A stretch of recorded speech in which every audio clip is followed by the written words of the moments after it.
This is an explainer video for the code behind the digital load cell that's used in this unit. One thing I'll highlight right off the bat is these light blue blocks you have probably not seen before. That's because they're associated with a particular extension that's needed for the digital load cell. It is probably easiest if you want to modify this code to just duplicate it, make a copy, and then build the code off of that rather than trying to find these blocks over here.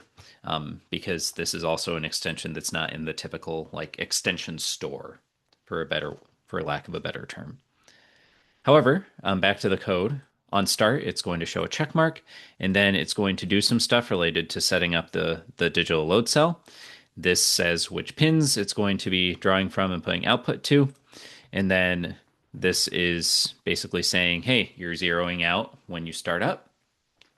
You can also zero the scale by pushing the logo on the microbit. And if you wanted to change like how long you have to press that logo, you can choose from this drop down. Some other options here. The scale is going to work a little bit differently than scales that you're used to. You actually do have to press a button to get a measurement. So if you press A, it gives you the mass. It's actually always reading that mass, but we have to press the button for the number to show up. If you press B, it's going to instead show you the force. And so that's the force in newtons. There's a little conversion here. Students don't need to know that conversion.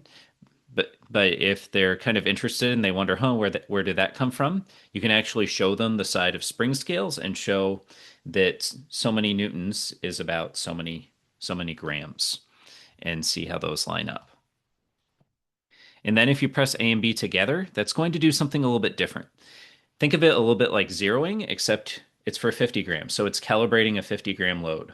We don't want students to be doing that willy-nilly because that could mess up the microbit. However, we will export some in lesson 11 because we want students to get this idea of calibration for use throughout the rest of the unit.